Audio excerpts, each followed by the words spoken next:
New England Patriots head coach Bill Belichick made it very clear at that press conference yesterday he is sick of talking about this. It really was surreal. You know, instead of talking about defensive schemes and game plans for the Super Bowl, Belichick was dropping science knowledge to a whole room of reporters. But he may be over with this. He may be tired of it. But the media is not. The media finds this story to be irresistible. And I want to explore some of the reasons why that is.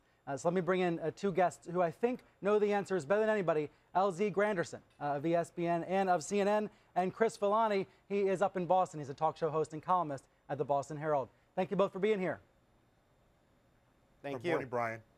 So Chris, you're in Boston. Tell me what the feeling in the town is. Is there resentment for how the national media has come in and focused on Deflategate and not the Super Bowl game in 1 week? Well, definitely from fans, you get a lot of circling of the wagons around the Patriots. And it's similar to what happened 7 or 8 years ago with Spygate. It's similar to what's going to happen with any fan base when it kind of feels like its team is under attack or on trial in the media. I think with the local media here, though, you get a good degree of healthy skepticism, again, because of Spygate, because of the reputation, both proven and kind of rumored, of the Patriots and their penchant for pushing the envelope a little bit and sometimes going across the line. So I think you've seen kind of a mixed reaction in that regard. But certainly for fans, yeah, they'd rather be talking about the Seahawks, rather be talking about a post-Spygate championship rather than trying to weather another scandal. Right. LZ, it seems to me this story is ready-made for news coverage because it's got great characters, it's got supposed heroes and villains. What am I missing in that combination of factors? Well, I think that you have to remember that this is more than a game. This is a multi-billion-dollar international industry that has produced 20 to 25 of the most watched broadcasts in television history. So we're talking about a kind of a vital part of our American DNA in terms of pop culture. And so that also is fueling why this is such a story that it is that the NFL is just a story. Right. I mean, the Super Bowl next weekend is going to have at least 100 million viewers. And those are just the ones Nielsen can count. They can't count the viewing parties and all the bars and restaurants it's going to be played at. I mean, it's an extraordinary thing. No other show in the United States even gets 50 million viewers. It's going to have over 100. But LZ, you were telling me off air, this is a test for the NFL, an early test of how they handle scandal in the wake of the Ray Rice situation and others. Absolutely. I mean, by no means is what the Deflategate represents on par with domestic violence or child abuse or so many other things that we saw play out last year for the NFL.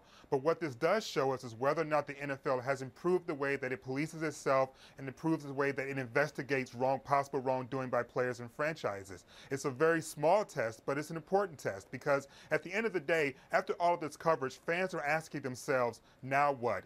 If the NFL has done all this investigation, if the NFL knows whether purposely or not balls were played with deflated and that's against the rules, what exactly is the NFL going to do to enforce its rules? It's a small test, but it's sort of an important one after 2014.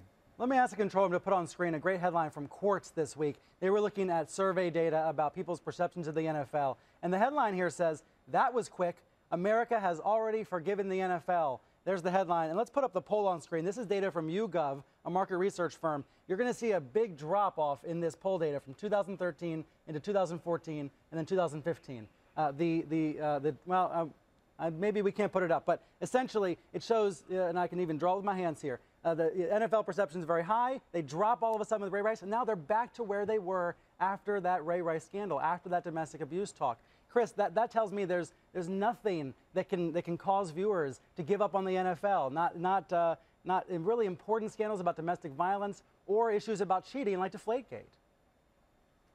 Yeah, I just think it shows that the game is just a machine, and it's been rolling along now for a while and continuing to grow. I do think it's worth pointing out, though, that even though the shield of the NFL, as they say, has been tarnished, the vast majority of guys that play football that people cheer for every Sunday are pretty good guys, law-abiding guys who try to do their business, do their job, and kind of live their life the right way. So I do think that people can compartmentalize the unsavory aspects of the NFL and not necessarily endorse those while also supporting their teams and supporting the vast majority of players that, frankly, aren't involved in some of the things that have gone on this year.